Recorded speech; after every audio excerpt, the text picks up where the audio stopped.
Hello विद्यार्थी मित्रों। तो आप सभी का स्वागत करते हैं हमारे इस YouTube चैनल यूनिक एकेडमी के अंदर। विद्यार्थी मित्रों, आज हम कक्षा 10 विषय विज्ञान का पाठ नंबर 2 गुजरात बोर्ड, जिसका नाम है अम्ल, क्षार और लवण। तो विद्यार्थी मित्रों, अगर आपने हमारे चैनल्स को सब्सक्राइब नहीं किया है तो सब्सक्राइब करना बिल्कुल ना भूलें। हिंदी माध्यम के लिए बाकायदा नोट्स बना के आप लोगों को मैं समझा रहा हूं। साइंस चैप्टर नंबर 1 का वीडियो ऑलरेडी अपलोड हो चुका है। आई होप आप लोगों ने देखा होगा और आपको अच्छे से समझ में आया हो। इस तरह से मैं नोट्स बना के हर एक चैप्टर्स के वीडियो अपलोड करूंगा, जिससे आप आसानी से वीडियो को देखो, समझो। और डिस्क्रिप्शन में लिंक भी दिया गया है पीडीएफ का, फ्री ऑफ कॉस्ट, कोई पैसा नहीं लूंगा मैं। आप उसे डाउनलोड करो और अपना होमवर्क भी अच्छे से कर सकते हो, राइट। और आप बोर्ड में अच्छे नंबर भी ला सकते हो। तो चलो स्टार्ट करते हैं। चैप्टर नंबर जो हमारा है ये 2 है। चैप्टर नंबर जो ये हमारा है, कौन सा चैप्टर है ये? 2। चैप्टर नंबर 2, जिसका नाम है अम्ल, क्षार और लवण। Unique academy learning centre, metro road, pillar number 63, near NH8, Rabari colony, Amraiwadi, Ahmedabad, right. जल्दी ही मुलाकात लो, एडमिशन कराओ। अभी एडमिशन लेने पर यानी ये अप्रैल महीना है, एडमिशन लेने पर आपको आवश्यक डिस्काउंट दिया जाएगा। हर साल अगर अप्रैल महीने के पहले एडमिशन 10वीं 12वीं में बच्चा लेता है तो उसके फीस में आवश्यक डिस्काउंट हमारे क्लासेस की तरफ से दिया जाता है। और बेटी बचाओ पढ़ाओ और बढ़ाओ अभियान के अंतर्गत लड़कियों के फीस में आवश्यक छूट भी दिया जाता है। और जो गरीब विद्यार्थी हैं, जो असहाय हैं, जो बहुत गरीब है, जिनके पास पैसे नहीं हैं, हम उन्हें फ्री में भी पढ़ाएंगे। आप अवश्य मुलाकात लें, ठीक है। सबसे पहले हम अम्ल के बारे में पढ़ेंगे। अम्ल को इंग्लिश में बोलते हैं एसिड। अम्ल के बारे में हम जानते हैं। अम्ल, इसका स्वाद खट्टा होता है। अम्ल का स्वाद कैसा होता है? खट्टा। अम्ल नीले लिटमस पेपर को लाल कर देता है। अब चेक करो, ये देखिए, ये आपका जो लिटमस पेपर है, ये देखिए नीला है, और इसको जली विलयन में मिलाया तो ये कौन से कलर में हो गया? लाल कलर में। यानी सिंपल सी बात है, अम्ल जो है वह नीले लिटमस पेपर को क्या कर देता है? लाल कर देता है। जलीय विलयन में H प्लस, जलीय विलयन में H प्लस आयन उत्पन्न करता है। H प्लस यानी हाइड्रोजन। यानी किसी भी जलीय विलयन में अगर आप अम्ल यानी एसिड को डालोगे तो उस जलीय विलयन में हाइड्रोजन की मात्रा बढ़ जाएगी, ठीक है। सिंपल सी बात है कि एसिड में, अम्ल में हाइड्रोजन होता है, इसीलिए बहुत गर्म होता है, बहुत ही डेंजरस होता है। अब उदाहरण जानते हैं अम्ल के उदाहरण। जैसे कि पहला नंबर है HCl, इसको बोलते हैं हाइड्रोक्लोरिक एसिड। क्या बोलते हैं? Hydrochloric acid. दूसरा नंबर है H2SO4, इसको बोलते हैं सल्फ्यूरिक एसिड। फिर CH3COOH को बोलते हैं एसिटिक एसिड। C6H8O7 को बोलते हैं सिट्रिक एसिड। यह सब अम्ल के उदाहरण है, एसिड के उदाहरण है। और भी कुछ नॉलेज लो। इमली में टार्टरिक अम्ल पाया जाता है। सिरका में एसिटिक अम्ल पाया जाता है। बिच्छू के डंक में फार्मिक अम्ल होता है।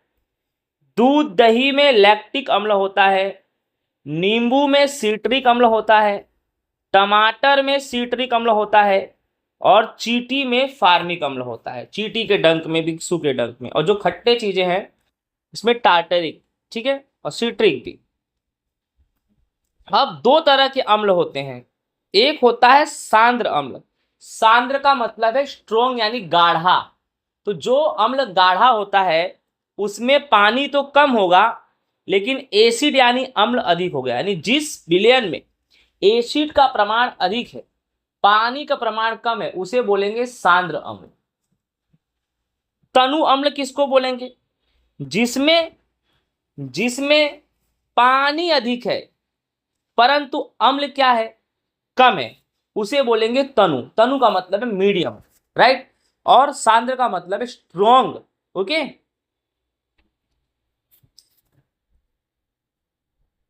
अब जैसे है सांद्र अम्ल, तो सांद्र अम्ल कौन सा होता है ये भी जान जाओ। जैसे कि ये HCl है ना, ये सांद्र अम्ल है। H2SO4 सांद्र अम्ल है, इसमें एसिड बहुत ही ज्यादा होता है, ठीक है। यानी एग्जाम्पल भी समझ जाना, जैसे HCl, H2SO4 ये सब सांद्र अम्ल है, इसमें एसिड का प्रमाण ज्यादा होता है, ओके। उसके बाद तनु अम्ल है, तो तनु अम्ल में क्या आएगा, जैसे कि ये सिट्रिक एसिड है ना, ये तनु अम्ल में आएगा। किस में आएगा, तनु में। एसिडिक एसिड है ना, ये भी किस में आएगा, तनु में। यानी सिंपल सी बात है, A और B स्ट्रॉन्ग यानी सांद्र, C और D किस में आएगा, तनु में। तनु का मतलब है कमजोर एसिड, जिसमें पानी अधिक एसिड कम होता है, ठीक है। चलो आगे चलते हैं, टॉपिक चेंज हमारा। अब हम पढ़ेंगे क्षार के बारे। क्षार को इंग्लिश में बेस बोलते हैं। स्वाद में कैसा होगा भाईजान, कड़वा होगा। कैसा होगा, कड़वा। लाल लिटमस पेपर को नीला बदल देता। आप चेक कर लो, आपका लिटमस पेपर देखो, यहाँ पर लिटमस पेपर लाल है और जली विलयन में डाला तो नीला हो गया। लाल को क्या बनाएगा भैया, नीला बनाएगा। और जली विलयन में OH माइनस आयन उत्पन्न करते हैं, हाइड्रो ऑक्साइड बोल सकते हैं। OH यानी हाइड्रो ऑक्साइड, जली विलयन में OH माइनस आयन, और एसिड में H प्लस। अब क्षार के भी उदाहरण जान जाओ। NaOH sodium hydroxide, KOH potassium hydroxide, NH4OH ammonium hydroxide, MgOH क्वाइस मिल्क ऑफ मैग्नीशिया। ये सब क्षार के उदाहरण है विद्यार्थी मित्रों, क्षार के उदाहरण है। नेक्स्ट टॉपिक हमारा है सूचक। तो सूचक क्या है विद्यार्थी मित्रों, इसके बारे में जानते हैं और समझते हैं। विलयन में अम्ल और क्षार की उपस्थिति दर्शाता है। विलयन में अम्ल है, विलयन में क्षार है। आपको कैसे पता विलयन में क्या है, तो सूचक की सहायता से हम विलयन में एसिड और बेस यानी अम्ल और क्षार की सांद्रता का प्रमाण जान सकते हैं। समझ में आया कि नहीं आया। अब इसके प्रकार कितने हैं, 3। पहला नंबर है प्राकृतिक सूचक, दूसरा नंबर कृत्रिम सूचक, तीसरा नंबर गंधीय सूचक। अब एक एक के बारे में समझते हैं। सबसे पहला है प्राकृतिक सूचक, तो पौधों से प्राप्त होता है। ऐसे सूचक जो हमें पौधों से प्राप्त होते हैं, जिसे मानव ने ना बनाया हो, उसे बोलते हैं प्राकृतिक सूचक। उदाहरण में देखो, लिटमस पेपर और हल्दी, ये दोनों प्राकृतिक सूचक हैं। अब लिटमस पेपर कैसा होगा, ध्यान से समझो। अगर लिटमस पेपर नीला है और उसको विलयन में डालोगे तो लाल हो गया। लिटमस पेपर नीला है, विलयन में डालोगे तो लाल हो गया, तो समझ जाओ वो विलयन अम्ल है भैया। वो विलयन क्या है, अम्ल यानी एसिड है। और अगर लिटमस पेपर लाल हो और विलयन में डाल दिए तो नीला हो गया भैया, तो समझ जाओ उसमें क्षार है। हल्दी में आ जाओ, हल्दी पीले कलर का होता है। अगर वो पीले से विलयन में डालने पे पीला का पीला ही रहता है, तो कोई चेंजेस नहीं हुआ भैया, यानी समझ जाओ वो अम्ल है। हल्दी तो पीला होता ही है, विलयन में डालने पे समझ जाओ वो पीला ही रहेगा, पीला का पीला ही, कोई परिवर्तन नहीं, मतलब अम्ल। और अगर हल्दी को पीला तो है ही, और अगर विलयन में डालने पे लाल हो गया, पीला से लाल हो गया, तो समझ जाओ वो क्या है, क्षार है। बोलो क्लियर हो गया। आगे देखो, दूसरा नंबर है कृत्रिम सूचक, जो रसायनों द्वारा बनता है, जिसे लेबोरेटरी में बनाया जाता है, जिसे वैज्ञानिक बनाते हैं, मानव द्वारा बनाया जाता है, उसे बोलते हैं कृत्रिम सूचक। उदाहरण फिनोल्फथेलिन, दूसरा मैथिल ऑरेंज, ये दोनों कृत्रिम सूचक है। अब ये जानो, फिनोल्फ्थेलिन जो है सूचक, ठीक है, अगर उसको विलयन में डालते हैं गुलाबी रंग होता है। कौन सा रंग? गुलाबी। तो समझ जाओ वो क्षार है। क्या है? क्षार। और अगर फिनोल्फ्थेलिन में कोई परिवर्तन नहीं होता है तो समझ जाओ वो अम्ल है। क्या है? अम्ल। मैथिल ऑरेंज में क्या है? अगर पीला रंग हो गया तो समझ जाओ क्षार है, और अगर लाल हो गया तो समझ जाओ अम्ल है। बोलो, मालूम पड़ा? आगे देख। तीसरा नंबर है गंधीय सूचक। गंधी सूचक में क्या है? जिसकी गंध अम्लीय या क्षारीय माध्यम में बदल जाए उसे गंधीय सूचक कहते हैं। अर्थात जिस सूचक का गंध अम्ल और क्षार को सूचित करता हो वह गंधीय सूचक है। उदाहरण में प्याज का रस अगर तीव्र गंध आ रहा है तो समझ जाओ अम्ल, और गंध नहीं आ रहा है तो समझ जाओ क्षार। वैनिला जैसा है वैसे के वैसे ही रहेगा तो अम्ल, अगर कोई गंध उसमें से नहीं आया तो समझ जाओ क्षार। लौंग का तेल अगर जैसा है वैसा ही रहेगा समान तो समझ जाओ अम्ल, और अगर उसमें से कोई गंध नहीं आ रहा तो समझ जाओ क्षार। ठीक है, आगे आगे पढ़ते हैं विद्यार्थी मित्रों। अम्ल और क्षार के रासायनिक गुण पढ़ेंगे। रासायनिक गुण यानी रासायनिक गुणधर्म। अम्ल और क्षार के रासायनिक गुणधर्म पढ़ेंगे हम। सबसे पहले धातु का अम्ल के साथ अभिक्रिया पढ़ते हैं। किसी भी धातु का अम्ल के साथ अभिक्रिया होता है तो क्या होता है? तो जब भी धातु का अम्ल के साथ अभिक्रिया होता है तो उस धातु का लवण बनता है और हाइड्रोजन गैस निकलता है। कौन सा गैस निकलता है भैया? हाइड्रोजन। जैसे Zn यानी जिंक, Zn यानी जिंक का HCl यानी हाइड्रोक्लोरिक एसिड से अभिक्रिया होगा तो ZnCl2 यानी जिंक क्लोराइड बनेगा। और कौन सी गैस निकलेगी? तो हाइड्रोजन गैस निकलेगी। समझ में आया?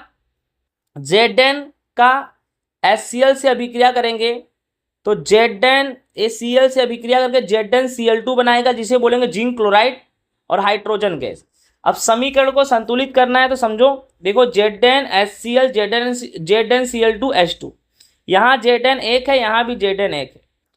अब यहाँ पर हाइड्रोजन एक है और यहाँ हाइड्रोजन दो है तो ये मैंने दो लगा दिया तो हाइड्रोजन दो हो गया, लेकिन क्लोरीन भी दो हो गया तो यहाँ तो क्लोरीन पहले से दो है, यानी समीकरण संतुलित हो गया तुम्हारा। ठीक है, उसके बाद क्या है? अब धातु का क्षार के साथ अभिक्रिया। अभी धातु का अम्ल के साथ अभिक्रिया पढ़ा, अब क्षार के साथ क्या है? जब किसी धातु का क्षार के साथ अभिक्रिया होता है तो उस धातु का लवण और प्लस हाइड्रोजन गैस निकलता है। अब धातु में ले लिया मैंने Zn यानी जिंक, और NaOH का मतलब होता है सोडियम हाइड्रोक्साइड। क्या होता है? Sodium hydroxide. अब अगर इसका अभिक्रिया हुआ तो Zn जो है वो Na से अभिक्रिया करेगा तो Na2ZnO2 बन जाएगा। क्या बन जाएगा? Na2ZnO2 प्लस कौन सी गैस निकलेगी? हाइड्रोजन गैस निकलेगी। कौन सी निकलेगी? हाइड्रोजन। तो समझ जाओ इसको, ये तुम्हारा सोडियम है, ये सोडियम हाइड्रोक्साइड है, और अभिक्रिया होकर जो Na2ZnO2 बना इसको बोलते हैं सोडियम जिंकेट। सोडियम जिंकेट बनेगा। ठीक है, अब इसको संतुलित करना है। देखो Zn NaOH Na2ZnO2 और H2, यहाँ Zn सिंगल है, यहाँ भी Zn सिंगल है। अब यहाँ पर देखो Na सिंगल है, यहाँ Na दो है तो यहाँ आगे हमने दो लगा दिया तो Na दो हो गया। अब यहाँ पर O कितना है तुम्हारा? दो। यहाँ भी O कितना है? दो। ठीक है, अब यहाँ H कितना हो गया? दो। यहाँ भी H कितना हो गया? दो। यानी समीकरण क्या हो गया? संतुलित हो गया विद्यार्थी मित्रों। अब आगे देखते हैं हाइड्रोजन गैस का परीक्षण कैसे करते हैं, इसके बारे में हम जानते हैं।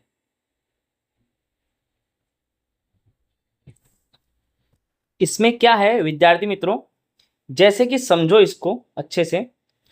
कि Zn यानी जिंक और HCl यानी हाइड्रोक्लोरिक एसिड। जिंक क्या है? धातु है, और HCl क्या है? अम्ल। मैंने आपको बताया कि धातु का जब अम्ल के साथ अभिक्रिया होता है तो धातु का लवण बनता है और कौन सी गैस निकलती है? Hydrogen gas. तो ये जो थिसिल फनल है, ये जो थिसिल फनल है, कांच की जो नली है, इसमें आप HCl और जिंक दोनों लेते हो, यानी इसके अंदर जो इसके अंदर है ना, ये HCl भी है और जिंक भी है, दोनों लेंगे तो यहाँ से हाइड्रोजन गैस आएगी। ये यहाँ से कौन सी गैस आएगी? Hydrogen gas. और यहाँ पर ये क्या है? साबुन का पानी है। फिर इसमें हाइड्रोजन गैस के बुलबुले नजर आ रहे हैं, फिर ये बुलबुले देखो ऊपर गए, गए ना। अब हमें कैसे मालूम कि हाइड्रोजन गैस है? तो ये मोमबत्ती दिख रहा है ना, ये मोमबत्ती है। क्या है ये? मोमबत्ती। जब ये मोमबत्ती इन बुलबुलों के पास ले जा रहे हो ना, तो तुरंत उसमें क्या लग जाएगा? आग लग जाएगा, और एक ध्वनि सुनाई देगी, साउंड सुनाई देगा, पॉप पॉप का साउंड सुनाई देगा। और इसी से प्रूफ हुआ कि ये कौन सी गैस है? हाइड्रोजन गैस है। ओके विद्यार्थी मित्रों, आई होप आपको समझ में आ गया होगा। ओके, आगे चलते हैं।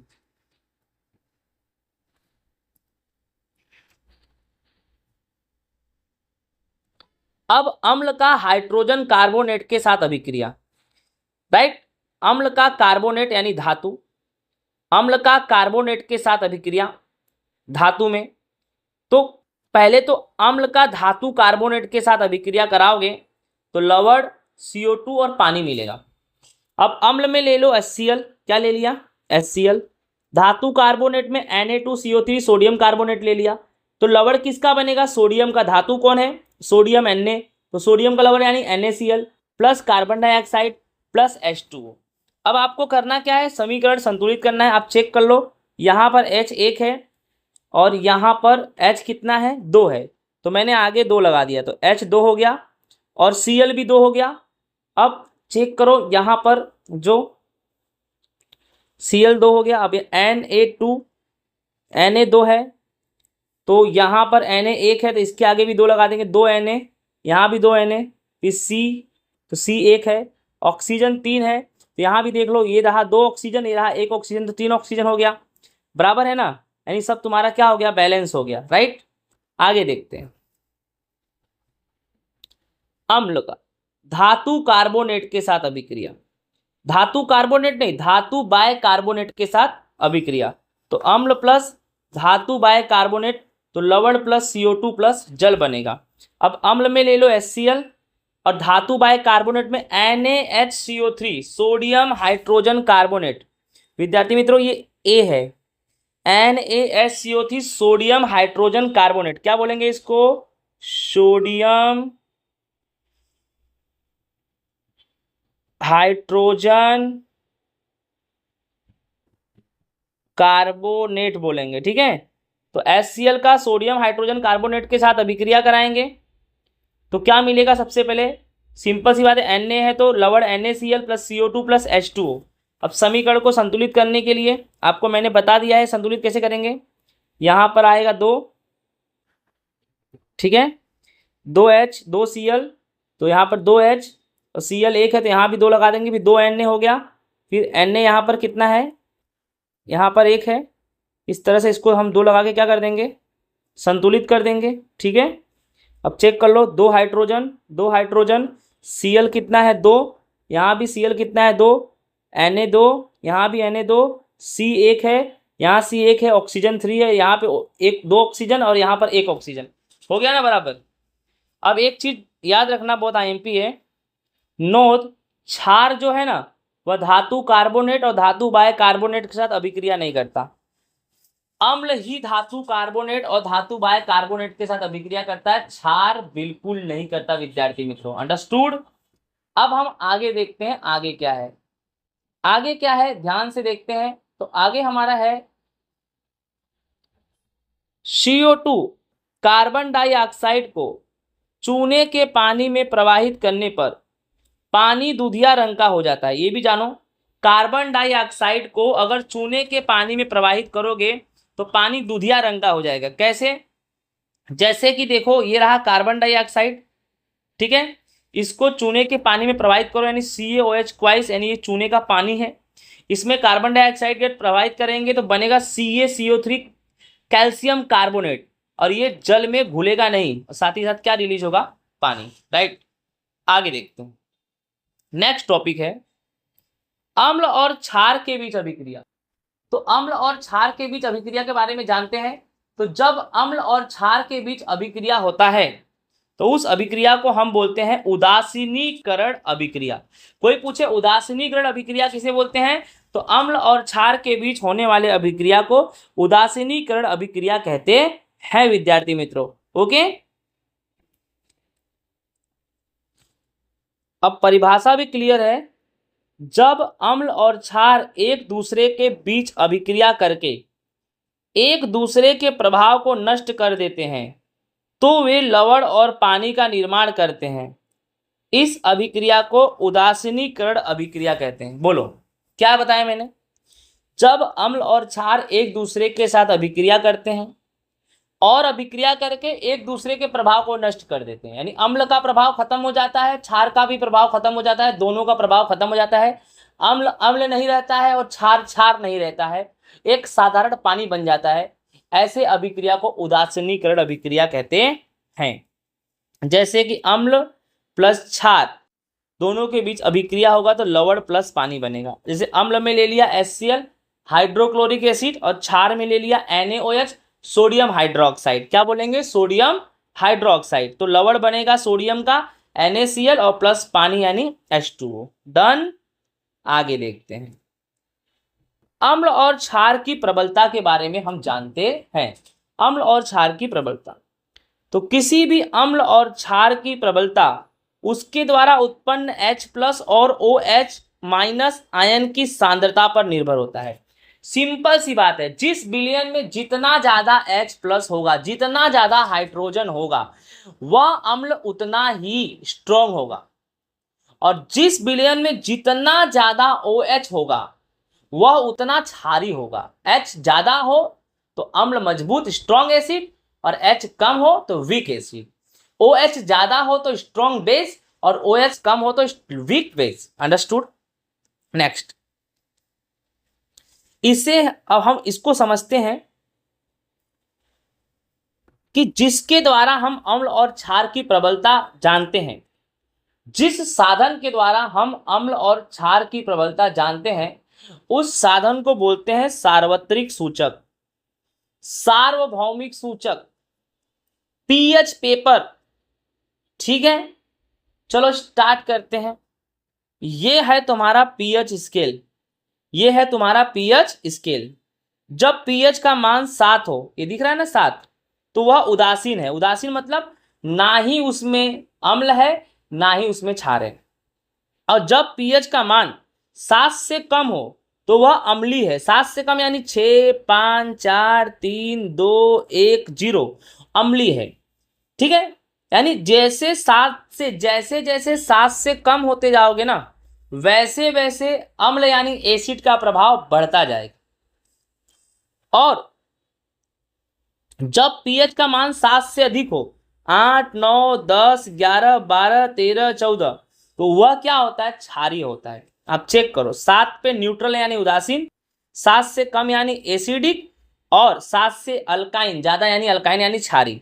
यहां भी चेक कर लो, अगर आप इधर जाते हो तो कौन सा आयन है, ये H+ आयन यानी अम्ल, और इधर जाते हो तो OH- आयन यानी क्षार। आई होप आपको ये डायग्राम अच्छे से समझ में आ गया हो। चलो टॉपिक चेंज, अब हम पढ़ेंगे पीएच का महत्व पढ़ेंगे विद्यार्थी मित्रों। पीएच का महत्व पढ़ते हैं। क्या पढ़ते हैं, पीएच का महत्व। तो पीएच के महत्व में सबसे जो पहला नंबर हमारा टॉपिक है कि दैनिक जीवन में पीएच का क्या महत्व है। तो हमारे दैनिक जीवन में पीएच का क्या महत्व है, देखो पहले शरीर का कार्य, हम अपने शरीर के द्वारा बहुत सारे कार्य करते हैं कि नहीं करते। तो 7 से 7.8 के बीच जब हमारे शरीर का पीएच का मान 7 से 7.8 के बीच, 7 का मतलब होता है उदासीन, ना ही अम्ल ना ही क्षार, और 7.8 का मतलब क्या होता है कि क्षार। तो 7 से 7.8 के बीच अगर हमारे शरीर का पीएच है तो हमारा शरीर अच्छा खासा कार्य करेगा। अगर इस 7 से 7.8 के मान में परिवर्तन हुआ ना तो शरीर में बीमारियां पैदा होने लगती है, शरीर कमजोर होने लगता है। अब एक टॉपिक है कि वर्षा के जल के बारे में जानते हैं। ये 5.6 से कम हुआ ना, अगर पीएच का मान 5.6 से कम हुआ ना तो वर्षा होगी अम्लीय, और इससे फसलों को भारी मात्रा में नुकसान होता है। तो अम्लीय वर्षा का मतलब कैसा होता है, हमारे वातावरण में देखा जाए तो दो गैस, एक सल्फर डाइऑक्साइड और एक नाइट्रोजन डाइऑक्साइड, दो गैस जब बरसात होती है तो ये सल्फर डाइऑक्साइड और नाइट्रोजन डाइऑक्साइड दोनों गैस बरसात के पानी में मिल जाते हैं, और सल्फर डाइऑक्साइड सल्फ्यूरिक एसिड और नाइट्रोजन डाइऑक्साइड नाइट्रिक एसिड का निर्माण करता है, और यह एसिड वर्षा के पानी के साथ जमीन पर पड़ता है। इसी को हम अम्लीय वर्षा बोलते हैं। और जब पीएच का मान 5.6 से कम है तो समझ जाना वही वर्षा अम्लीय वर्षा है। अर्थात अगर बरसात हुई और बरसात का पानी का मेजरमेंट करते हो, मेजरमेंट करने पे ये हुआ कि 5.5 से कम है इसका पीएच, तो समझ जाओ उसमें सल्फ्यूरिक एसिड नाइट्रिक एसिड है, वह एसिड रेन है, वह अम्लीय वर्षा है। ठीक है। मुंह के बारे में जानो। पीएच का मान अगर 5.5 से कम हुआ, हमारे मुंह में अगर पीएच का मान 5.5 से कम हुआ तो समझ जाओ अंदर दांतों में क्या होने लगेगी, सड़न होने लगेगी। और उसको अगर रोकना है, आप नहीं चाहते हो कि आपके मुंह के अंदर का पीएच का मान 5.5 से कम हो, तो समय समय पर मुंह धो, कोलगेट का उपयोग करो। समझ में आया कि नहीं आया। मधुमक्खी के बारे में जानो। अगर हमें मधुमक्खी डंक मार दी ना भाई, जहां मारेगी ना वहां पे जलन होएगा, दर्द होएगा। कारण कि जो मधुमक्खी का डंक होता है ना उसमें अम्ल पाया जाता है, उस अम्ल का नाम है मेथेनोइक अम्ल। ठीक है। अब इसे रोकना है तो क्या करोगे, क्षारीय पदार्थ का उपयोग करोगे, जैसे कि धोने का सोडा। अब धोने का सोडा भिगा के जिस भाग पे मधुमक्खी ने डंक मारा उसी भाग पे धोने के सोडे का पानी लेके धीमे धीमे रगड़ोगे तो धोने के सोडे का पानी डंक जहां मारा है उसमें घुसेगा, और घुसेगा यानी वो क्षार है। अब जब क्षार अम्ल में घुसेगा तो क्षार का प्रमाण अधिक हो जाएगा, फिर अम्ल का प्रमाण कम हो जाएगा, तो अम्ल का प्रमाण कम हो जाएगा तो जलन और दर्द भी ठीक हो जाएगा, सूजन भी ठीक हो जाएगा। ठीक है कि नहीं। ठीक है। और एक टॉपिक ये भी है कि अच्छी फसल के लिए पीएच का मान 5.5 से 7 होना चाहिए। अगर पीएच का मान 5.5 से 7 है जमीन का तो फसल अच्छी हो। अब ये ये फसल के लिए, सिर्फ फसल के लिए है। 5.5 से 7 अगर मान होगा पीएच का तो फसल अच्छा होगा। जमीन के बारे में जानो। जमीन के पीएच का मान 6.5 से 7.3 होना चाहिए। तो जमीन अच्छा रहेगा तो पौधों का वृद्धि विकास भी अच्छा होगा। अगर 6.5 से कम हुआ इसका मतलब जमीन में एसिड प्लस हो गया। मैंने बोला 7 से कम की तरफ आओगे तो एसिड प्लस होगा, तो 6.5 से और कम आ रहे हो तो एसिड प्लस हो जाएगा। तो अगर एसिड प्लस है तो उस एसिड को कम करने के लिए, उस एसिड को उदासीन करने के लिए लाइम यानी चूना मिलाते हैं जमीन में। और अगर 7.3 से अधिक हो गया ना भैया, यानी क्षार का मात्रा बढ़ गया, तो उसे उदासीन करने के लिए जमीन में जिप्सम मिलाते हैं। जिप्सम का अणुसूत्र होता है CaSO4 इंटू 2H2O। विद्यार्थी मित्रों, अब क्या है हमारा टॉपिक, पीएच में लास्ट खुराक का पाचन, ये भी जानते हैं। अब खुराक का पाचन में देखो तो हमारे पेट के अंदर पीएच का मान 1 से 3 होता है। हमारे पेट के अंदर पीएच का मान 1 से 3 होता है। तो समझ गए कि पेट में जो पीएच का मान होता है 1 से 3 होता है, और इस मान को नियंत्रण कौन रखता है, पेप्सिन। पेप्सिन एक उत्सेचक है जो हमारे शरीर में होता है, एंजाइम्स होता है जो खुराक के पाचन में सहायक होता है। यानी पेप्सिन के द्वारा हमारे शरीर के अंदर खुराक का पाचन होता है।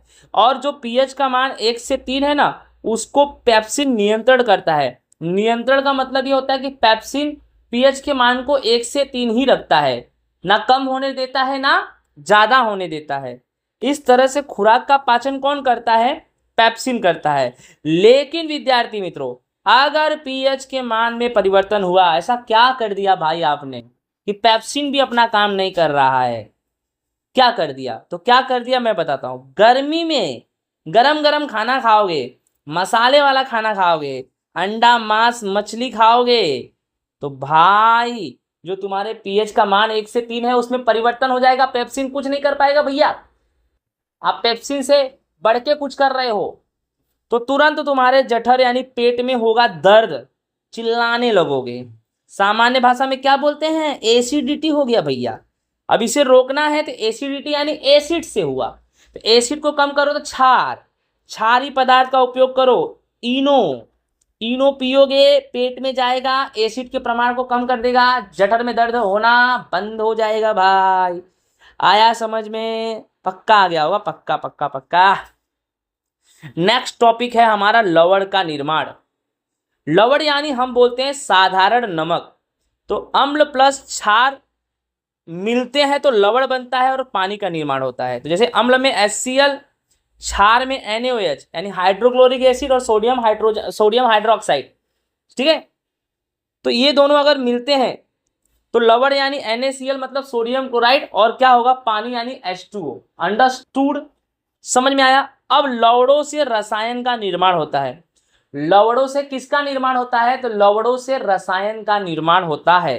कौन कौन से रसायन का निर्माण होता है लवणों से, तो फर्स्ट नंबर है सोडियम हाइड्रोक्साइड, सेकंड नंबर है विरंजक चूर्ण, थर्ड नंबर है बेकिंग सोडा, फोर्थ नंबर है धोने का सोडा, और पांचवा नंबर है plaster of Paris. Unique academy learning centre, metro road, pillar number 63, near NH8, Rabari colony, Amraiwadi, Ahmedabad. Admission लो, जल्दी जल्दी लो। समझ में आ रहा है ना, आगे देख।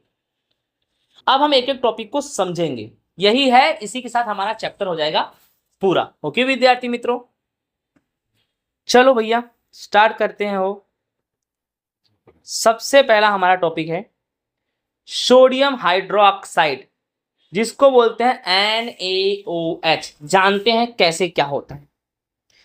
सोडियम क्लोराइड के जलीय विलयन में विद्युत धारा प्रवाहित करने पर वह वियोजित होकर सोडियम हाइड्रोक्साइड का निर्माण करती है। यानी सोडियम हाइड्रोक्साइड का निर्माण कैसे होगा, तो बहुत आसान भाषा में मैं बता रहा हूं कि सोडियम क्लोराइड के जलीय विलयन में विद्युत धारा प्रवाहित करोगे तो वह वियोजित होकर सोडियम हाइड्रोक्साइड का निर्माण करेगी। और विद्यार्थी मित्रों, इस प्रक्रिया को क्लोर क्षार प्रक्रिया भी कहते हैं। इस प्रक्रिया को क्लोर क्षार प्रक्रिया भी कहते हैं। समझ में आया, यानी ये पूरी प्रक्रिया को क्या बोलते हैं हम, क्लोर क्षार। कारण कि इसमें जो उत्पाद मिलता है, जो क्लोरीन मिलता है, जो इसमें क्लोरीन मिलता है उसे हम क्लोर बोलते हैं, और जो सोडियम हाइड्रोक्साइड मिलता है उसे हम क्षार बोलते हैं। इसीलिए इसको बोलते हैं क्लोर क्षार अभिक्रिया। अगर आप यहां से आपको मालूम पड़ेगा, देखो NaCl सोडियम क्लोराइड, ठीक है। अब यहाँ क्लियर है कि सोडियम क्लोराइड में जलीय विलयन में विद्युत धारा प्रवाहित करना है, तो जलीय विलयन में विद्युत धारा प्रवाहित करना है तो H2O यानी पानी लेना पड़ेगा, सोडियम क्लोराइड प्लस पानी। अब विद्युत धारा प्रवाहित करेंगे तो क्या बनेगा, सोडियम हाइड्रोक्साइड, और कौन सी गैस निकलेगी, क्लोरीन गैस, और कौन, हाइड्रोजन गैस, ठीक है। तो फिर इस तरह से इसे संतुलित करना पड़ेगा आपको। अगर संतुलित आप करते हो तो सिंपल सी बात है, यहाँ पर देखिए हाइड्रोजन 2 है और यहाँ पर भी हाइड्रोजन 2 है, तो ये तो बराबर है, ठीक है। यहाँ पर Na1 है और यहाँ पर भी Na1 है, बराबर है। यहाँ ऑक्सीजन 1 है और यहाँ ऑक्सीजन 1 है, बराबर है। अब यहाँ हाइड्रोजन कितना है, 1 है, और यहाँ हाइड्रोजन 2 है। अब 2 है तो इसके आगे 2 लगाना पड़ेगा, तो ही तो हाइड्रोजन हुआ। तो अब हाइड्रोजन 2 दूनी 4 हो गया, तो यहाँ भी 4 हो गया हाइड्रोजन। देखो 2 हाइड्रोजन, ये यहाँ 2 लगा दिया, 2 हाइड्रोजन और 2 हाइड्रोजन कितना हो गया, 4। अब Na यहाँ 2 हो गया तो इसके आगे 2 लगा दो, तो Na भी कितना हो गया, 2 हो गया। इस तरह से Cl कितना है, 2 है, और यहाँ Cl 2 है, यानी समीकरण तुम्हारा संतुलित हो गया। तो समझ में आया। कारण कि इसमें प्राप्त उत्पाद यानी जो क्लोरीन, ये रहा क्लोरीन, उसे क्लोर बोलते हैं, और सोडियम हाइड्रोक्साइड को क्या बोलते हैं, क्षार। तो क्लोर क्षार, इस अभिक्रिया को क्लोर क्षार अभिक्रिया बोलते हैं। अब इसका उपयोग क्या है, जल उपचार में। इसका उपयोग क्या है, जल के उपचार में, फिर साबुन बनाने में, फिर नाली क्लीनर में। मालूम पड़ा, जल उपचार में यानी जल को शुद्ध करने के लिए, साबुन बनाने में, नाली में जो गंदगी होती है कीटाणु उटाणु को मारना है उसके लिए, ठीक है। ये है तुम्हारा सोडियम हाइड्रोक्साइड। ये जो दिख रहा है ना, ये सोडियम हाइड्रोक्साइड है। क्या है? Sodium hydroxide. ठीक है। अब इसमें ये भी जानो कि सोडियम हाइड्रोक्साइड में हमेशा ये चीज को समझो कि सोडियम हाइड्रोक्साइड में जब प्रक्रिया होता है तो एनोड पर क्लोरीन गैस इकट्ठा होती है। ये रट लो, सोडियम हाइड्रोक्साइड का जो प्रक्रिया है उसमें एनोड पर क्लोरीन गैस और कैथोड पर हाइड्रोजन गैस, और कैथोड के पास ही सोडियम हाइड्रोक्साइड का विलयन बनता है। ये बहुत आईएमपी है। सोडियम हाइड्रोक्साइड के निर्माण में एनोड पर कौन सा गैस? क्लोरीन, कैथोड पर हाइड्रोजन गैस, और कैथोड के पास में सोडियम हाइड्रोक्साइड का विलयन बनता है विद्यार्थी मित्रों। नेक्स्ट हमारा टॉपिक है विरंजक चूड़, जिसे बोलते हैं CaCl2, CaCl2, कैल्शियम क्लोराइड बोलते हैं। क्या बोलते हैं? Calcium chloride. स्टार्ट करते हैं। सोडियम क्लोराइड का विद्युत अपघटन करने पर क्लोरीन गैस का निर्माण होता है। सबसे पहले क्या करेंगे? सोडियम क्लोराइड का विद्युत अपघटन करेंगे तो क्लोरीन गैस का निर्माण होगा। अब ये क्लोरीन गैस का उपयोग विरंजक चूर्ण के निर्माण में किया जाता है। तो किस गैस का उपयोग विरंजक चूर्ण के निर्माण में किया जाता है? तो क्लोरीन गैस का। इस क्लोरीन गैस का फिर बुझा हुआ चूना CaOH क्वाइस के साथ अभिक्रिया करके विरंजक चूर्ण का निर्माण होता है। विरंजक चूर्ण का निर्माण क्लोरीन गैस की सहायता से होता है। कैसे? तो क्लोरीन गैस का बुझा हुआ चूने के साथ अभिक्रिया कराओगे तो विरंजक चूर्ण बनेगा। इसे हम कैल्शियम क्लोराइड कहते हैं। विरंजक चूर्ण को हम क्या बोलते हैं? Calcium chloride. समीकरण देख लो भैया, ये रहा क्लोरीन गैस और ये रहा बुझा हुआ चूना। अभिक्रिया कराया तो कैल्शियम क्लोराइड विरंजक चूर्ण और पानी भी साथ साथ हो गया। उपयोग क्या है? जल को जीवाणु से मुक्त करने के लिए। अगर जल में जीवाणु है तो उसमें विरंजक चूर्ण डालेंगे तो जीवाणु मर जाएगा। कपड़ों को साफ करने के लिए इसका उपयोग करते हैं। कागज उद्योग में इसका उपयोग करते हैं। वस्त्र उद्योग में इसका उपयोग करते हैं। ये रहा आपका विरंजक चूर्ण, जिसको इंग्लिश में बोलते हैं ब्लीचिंग पाउडर। क्या बोलते हैं? Bleaching powder. अंडरस्टूड? ओके, आगे चलते हैं। नेक्स्ट टॉपिक हमारा है बेकिंग सोडा। इसका रासायनिक सूत्र है NaHCO3 sodium hydrogen carbonate.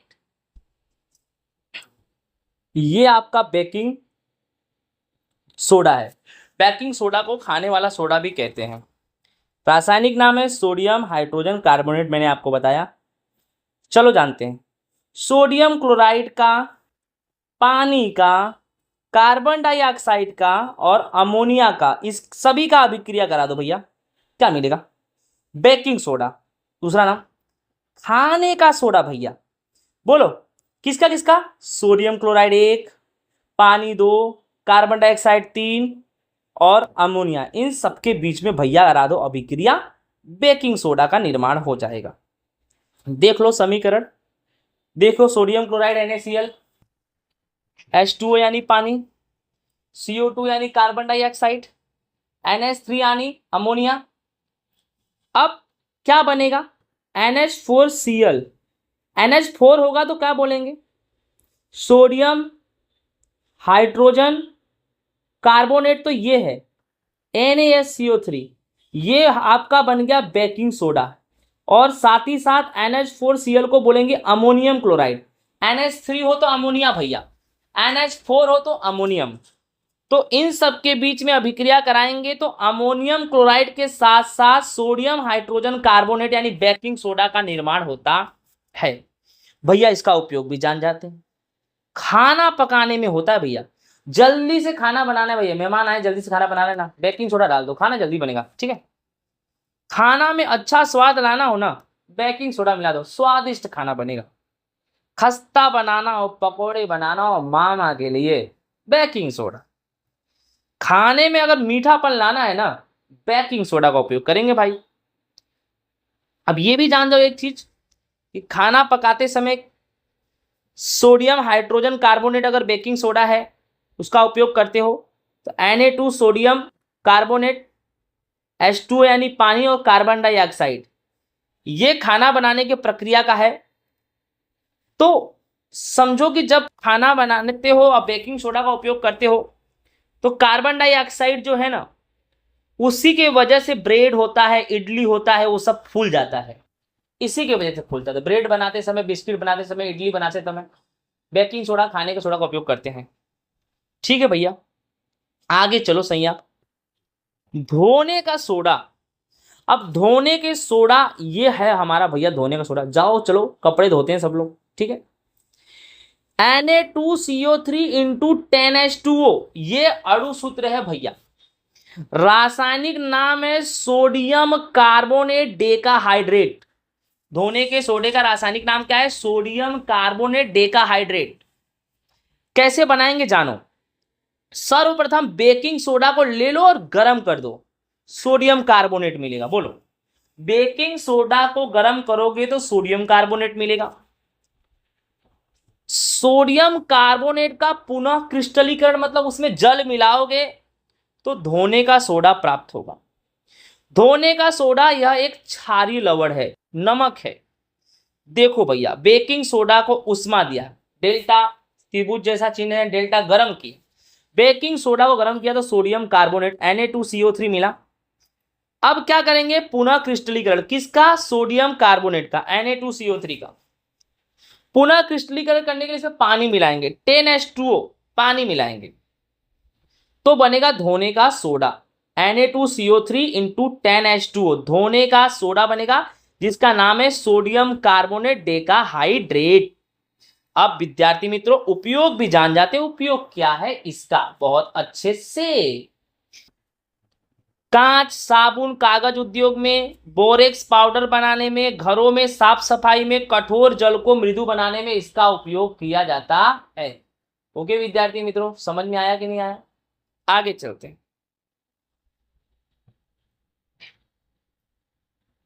Plaster of Paris के बारे में जानते हैं।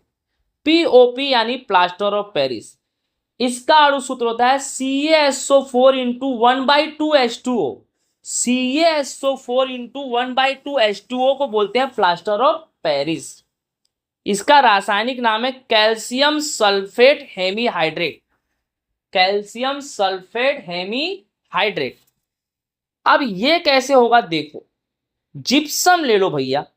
क्या होता है जिप्सम का अणु सूत्र? CaSO4 into 2H2O। जिप्सम ले लो, उसको 373 के पर क्या करोगे? गर्म करोगे। जिप्सम को 373 के पर गर्म करोगे तो जिप्सम के जो जल के अणु है ना, वह अणु जिप्सम त्याग कर देगा और प्लास्टर ऑफ पेरिस का निर्माण कर देगा भैया। ठीक है, समझते हैं समीकरण से। ये देखो, CaSO4 इंटू 2H2O जिप्सम लिया, उसको 373 के टेम्परेचर पर गर्म कर दिया तो जिप्सम अपने जल के अणुओं को त्याग करके plaster of Paris CaSO4 into 1/2H2O का निर्माण कर दिया। एक चीज और जानना, अगर इसी प्लास्टर ऑफ पेरिस का पुनः, अगर इसी प्लास्टर ऑफ पेरिस में पुनः जल मिलाओगे ना तो वह फिर से क्या बन जाएगा? जिप्सम बन जाएगा भैया। इसको भी देख लो भैया, ये रहा plaster of Paris CaSO4 into 1/2H2O। इसमें जल मिलाएंगे 1 सही 1/2, ये याद रखना, तो फिर से जिप्सम बन जाएगा CaSO4 इंटू 2H2O जिप्सम। ये जल है, ठीक है। ये देखिए प्लास्टर ऑफ पेरिस। बोलो विद्यार्थी मित्रों, समझ में आया कि नहीं आया? अब हम पढ़ते हैं इसके उपयोग। क्या पढ़ेंगे? इसके उपयोग विद्यार्थी मित्रों। अब प्लास्टर ऑफ पेरिस का उपयोग देखिए, तो पहला नंबर है टूटी फूटी हड्डियों को जोड़ने के लिए। हाथ पांव टूट जाता है ना, तो प्लास्टर ऑफ पेरिस बांध देते हैं, बोलते हैं ना प्लास्टर बांध दिया, वही होता है प्लास्टर ऑफ पेरिस भैया। मूर्तियां बनाने में, गणपति जी की मूर्ति, दुर्गा माता की मूर्ति जो बनती है ना, जो पानी में विसर्जन कर देते हो ना, फिर भी गलता नहीं है। क्यों नहीं गलता है भैया? प्लास्टर ऑफ पेरिस से बना है, बहुत मजबूत होता है, ठीक है। उसके बाद भवन के निर्माण में भी कहीं कहीं इसका उपयोग किया जाता है विद्यार्थी मित्रों। ओके, इस तरह से हमारा ये चैप्टर होता है पूरा। तो विद्यार्थी मित्रों, आई होप आपको ये चैप्टर अच्छे से समझ में आया होगा। इसी के साथ ये हमारा चैप्टर होता है प्यारा सा पूरा। जो पाठ नंबर 2 था जिसका नाम था अम्ल, क्षार और लवण। विद्यार्थी मित्रों, आई होप आपको अच्छे से समझ में आया होगा। तो हमारे चैनल को प्लीज सब्सक्राइब करो, ज्यादा से ज्यादा मेरे वीडियोस को लाइक करो, कमेंट करो और साथ ही साथ दूसरे को भी शेयर करो। सबका साथ और सबका विकास करो। इसी के साथ मिलेंगे हम नेक्स्ट वीडियो में नेक्स्ट चैप्टर के साथ। जय हिंद, राधे राधे।